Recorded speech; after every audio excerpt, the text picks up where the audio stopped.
வணக்கம். கும்பராசி அன்பர்களுக்கான பதிவு.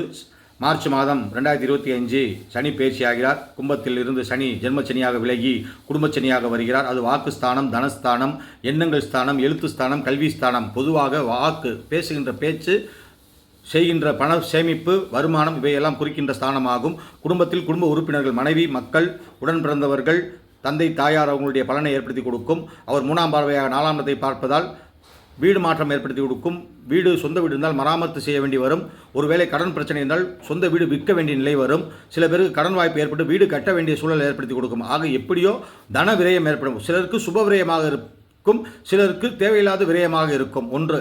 ரெண்டாவது, 7ஆம் பார்வையாக 8ஆம் இடத்தை பார்ப்பதால் தேக ஆரோக்கிய குறைபாடு திடீர் என்று வரும். வயிறு சார்ந்த உபாதைகள், பொதுவாக 40 வயது மேல்வருக்கு இரத்த அழுத்தம், சர்க்கரை, அது மட்டும் இல்லாமல் இறுதி சார்ந்த பிரச்சனைகள் திடீரென்று வர வாய்ப்புகள் உண்டு. அதை சற்று நிதானமாக மருத்துவ ஆய்வு செய்து கொள்வது நல்லது. முறையான மருத்துவம் செய்து கொள்வது நல்லது. ஏனென்றால் ஒரு கண்டத்தை ஏற்படுத்தி கொடுக்கின்ற காலகட்டங்களாகும். எப்படி என்றாலும் ஏற்படுத்தி உடல்நிலை, தேக ஆரோக்கிய குறைபாடுகளும் ஏற்படுத்தி கொடுக்கும். சாலை வலி, விபத்து வலி, கண்டத்தையும் ஏற்படுத்தி கொடுக்கும். அதில் கவனம் தேவை.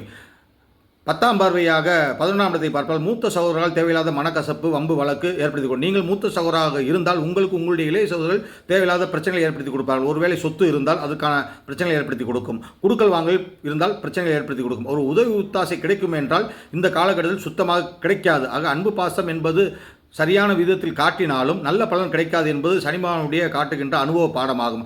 ஆக அறிவை சரியாக பயன்படுத்திக் கொள்ள வேண்டும். அனுபவத்துக்கு மதிப்பு இருக்காது இந்த காலகட்டத்தில் என்பதை புரிந்து கொள்ள வேண்டும். நீங்கள் ஒரு நிர்வாக அதிகாரியாக இருந்தால் வேலையாட்களிடம் பேச்சை குறைத்துக் கொள்ள வேண்டும். நீங்கள் வேலையாட்களாக இருந்தால் நிர்வாக அதிகாரிடம் பேச்சை குறைத்துக் கொள்ள வேண்டும். ஆக தயவு, பணிவு, கனிவோடு நடந்து கொண்டால்தான் இந்த கும்பராசி நேயர்கள் தொழிலை தக்க வைத்துக் கொள்ள முடியும். குடும்பத்தில் அமைதி காண முடியும்.